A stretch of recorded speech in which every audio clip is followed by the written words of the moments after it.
का 3 आप लिख के दे दीजिए, मैं मंत्री से कहूंगा उसको दिखवा लेंगे। आप लिख के दे दो, मंत्री से मैं रिक्वेस्ट करूंगा उसको दिखवा लेंगे। आप लिख के दे दो, मैं कह दूंगा ना। आप सिर्फ भाषण करना चाहते हो तो बात अलग है। हाँ तो फिर विषय समझ। श्री गौरव कुमार हैं? गौरव हैं? गौरव कुमार नहीं है। शैतुल प्रधान प्रश्न संख्या 4।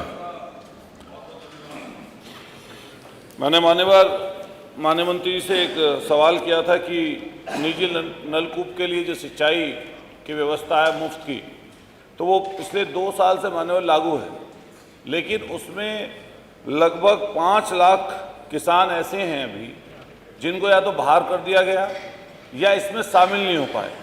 मैं माननीय मंत्री जी से रिक्वेस्ट करूंगा कि उसके बारे में थोड़ी जानकारी हमें दे दें कि टोटल उपभोक्ता कितने हैं जो निजी नलकूप संचालक हैं, और इस समय पर कितने लोगों को वहाँ पर सब्सिडी या मुफ्त में जो वहाँ पर लाइट देने का प्रावधान है हो रहा है। एक मान्यवर ये सवाल है। दूसरा मान्यवर बिजली से संबंधित ही आप सब लोग जानते हैं, हम भी जानते हैं माननीय अध्यक्ष जी, का प्रश्न उसमें नहीं है। शिफ्टिंग गाँव का आकार बढ़ रहा है मान्यवर, कस्बों का आकार बढ़ रहा है, तो जो लाइनें कस्बों के और शहरों के बराबर में, गांव के बराबर में, तो वो आबादी बढ़ने के कारण कई जगह लाइनें ऊपर आ गई, जिससे मान्यवर दुर्घटना होती है, कई बार जान और माल दोनों की हानि हो जाती है। मान्यवर क्या उसके लिए कोई सरकार ऐसी व्यवस्था कर रही है कि वो लाइन शिफ्टिंग का पैसा सरकार दे दे, क्योंकि प्राइवेट लोग उतना व्यवस्था नहीं कर पाते मान्यवर।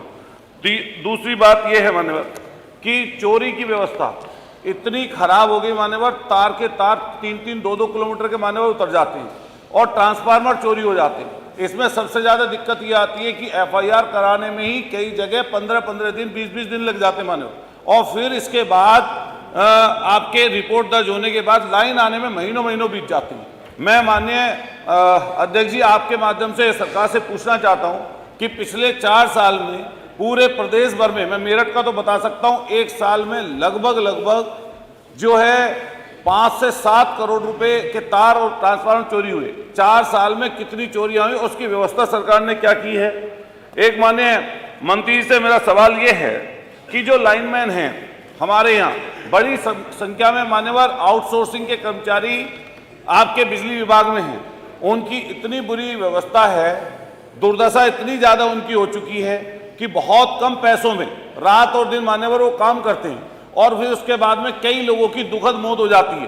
कोई महीना मान्यवर ऐसा नहीं बीतता किसी जिले में जहां पर 2-2, 4-4, 6-6 लोगों की जानें ना चली जाती हो।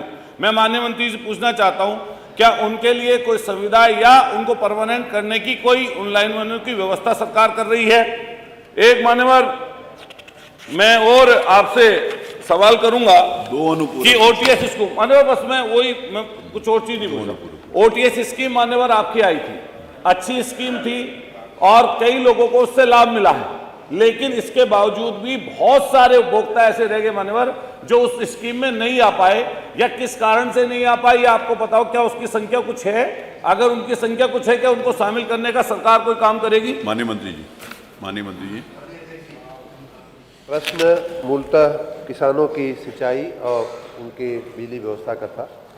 हमने बताया है कि प्रदेश के सभी किसानों के लिए सन 2023 से अप्रैल से हमने सिंचाई की दरें मुफ्त कर दिया है। सिंचाई बिजली जो है हम लोग मुफ्त दे रहे हैं। माननीय सदस्य ने एक स्पेसिफिक प्रश्न भी पूछा कि कुल कितने उपभोक्ता हैं और उसमें से कितने लाभ ले रहे हैं, कितने लाभ नहीं ले रहे हैं। कुल माननीय अध्यक्ष जी 15,64,219 नलकूप हैं जो किसानों के नलकूप कहे जाते हैं, और उनमें से 10,59,041 जो है किसानों ने अपना पंजीकरण कराया है। विभाग को, आप एक सरकारी व्यवस्था को, इतना तो आप मानोगे कि कोई भी किसी भी सुविधा का लाभ देने के लिए उस व्यक्ति, संस्था या किसान को पंजीकरण कराना तो आवश्यक होगा, नहीं तो हम किस हिसाब से, कैसे हम किसी को किसान मानेंगे, कैसे किसी को किसान नहीं मानेंगे। तो सिंपल सी साधारण सी बात है कि पंजीकरण जो जिन लोगों ने, किसानों ने कराया है, उनको लाभ मिल रहा है। दूसरी बात, जिन लोगों ने नहीं कराया उनका भी हम बिजली का बिल वसूल नहीं रहे, उनके यहाँ भी कहीं कोई बिजली का बिल मांगना नहीं जा रहा है। लेकिन मैं इस सदन के मार्फत, सब आपके मार्फत, मैं किसानों से जरूर निवेदन करूँगा कि आप शीघ्र निवेदन पंजीकरण करा लें। पंजीकरण हम इसलिए करने को कह रहे हैं कि हमें सरकार से कितने किसानों को कितने हजार करोड़ रुपए की हमने बिजली मुफ्त में दिया है, वो हिसाब किताब हमें सरकार को देना होता है, बिजली विभाग को देना होता है। और उसके बाद सरकार हमको उसकी सब्सिडी देती है। मात्र इतनी एक औपचारिकता के लिए पंजीकरण का काम है। जो 5 लाख किसान बाकी हैं उनको भी बिजली मुफ्त में दी जा रही है, बिजली पूरी दी जा रही है। मेरा निवेदन है, विनम्र निवेदन है उन माननीय किसानों से कि वो लोग पंजीकरण करा ले, इसमें कहीं कोई दिक्कत की बात नहीं।